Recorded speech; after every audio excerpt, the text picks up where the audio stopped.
Motor. सब गलत करके रखा हुआ है और एक जो गलत करके रखा है, एक गलत व्हाइट हाउस ब्लॅक हाउस में हुआ है। नवी मुंबई मनपा निवडणूक लवकरच घोषित होण्याची शक्यता आहे। मात्र प्रभाग आरक्षण 7.5वर आक्षेप घेत या विरोधात शिवसेनेचे एम.के. मडवी व विनय मडवी या दोन माजी नगरसेवकांनी न्यायालयात धाव घेतल्यानं निवडणूक वादाच्या भोवऱ्यात सापडली आहे। याबाबतची सुनावणी येत्या सोमवारी होणार असून या सुनावणीवर आता निवडणुकीचे भवितव्य अवलंबून आहे। भाजपच्या नेत्यांनी सत्तेच्या बळावर प्रभाग आरक्षण पद्धतीत बदल करून अनेक दिग्गज नगरसेवकांना निवडणुकीपासून वंचित ठेवल्याचा गंभीर आरोप देखील एम.के. मडवी यांनी पत्रकारांशी बोलताना केला आहे।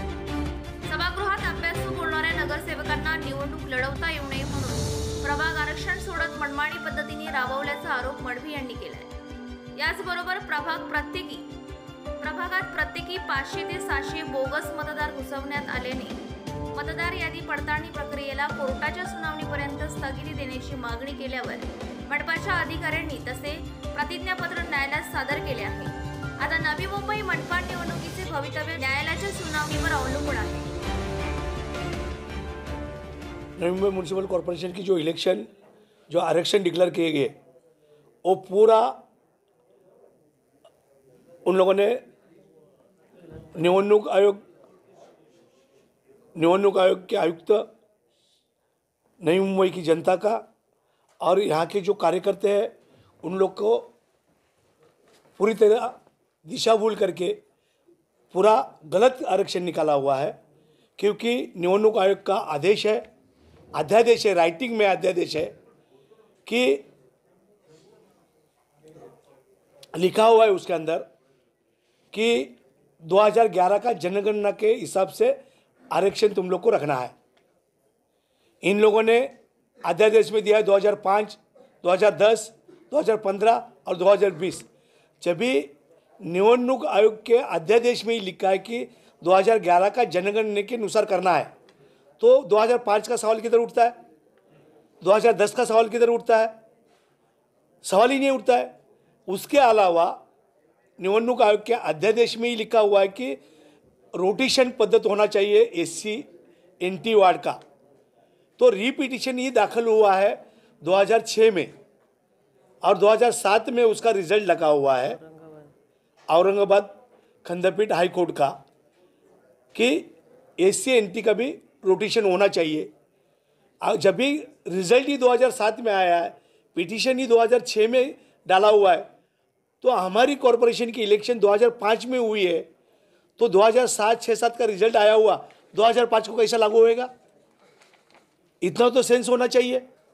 उसके अलावा 2011 में ये जो औरंगाबाद खंडपीठ ने जो निर्णय दिया गया वो उसका इम्प्लीमेशन 1949 एक्ट बीएमसी एक्ट में 2011 में आया है, तो 2010 का भी नहीं लगेगा, तो 2005 से कहाँ पे आया? अगर 2010 का एक्ट 2011 में एक्ट आया है तो लागू कभी होएगा न्यू मुंबई म्यूनसिपल कॉर्पोरेशन को? 2015। और 2015 से अगर लागू होता है तो 2015 में जो वार्ड सबसे ज़्यादा लोक संख्या थी जो वार्ड में, वो वार्ड जो 2015 में लगा वो निकाल दिए। फिर 2015 में वो जो लगाए थे उससे कम आए वो आते हैं, तो जितने भी एससी एनटी वार्ड पूरे नई मुंबई में लगे हुए वो आएंगे ही नहीं है, क्योंकि उनका नंबर आने के लिए और 10 साल लगेगा। तो 2021 का तब तक जनगणना आ जाएगी। सब गलत करके रखा हुआ है और एक जो गलत करके रखा है, एक गलत व्हाइट हाउस ब्लैक हाउस में हुआ है और उनको साथ दिया हुआ है निवडणूक आयोग के उपायुक्त अविनाश सनस, नवी मुंबई महानगर पालिका के उपायुक्त अमोल यादव और तत्कालीन आयुक्त मिसाल साहब। क्योंकि निवडणूक आयोग के अध्यादेश में क्लियर कट इसमें लिखा हुआ है कि ये प्रक्रिया करते वक्त एक कमेटी नेमनी चाहिए, कमेटी होनी चाहिए।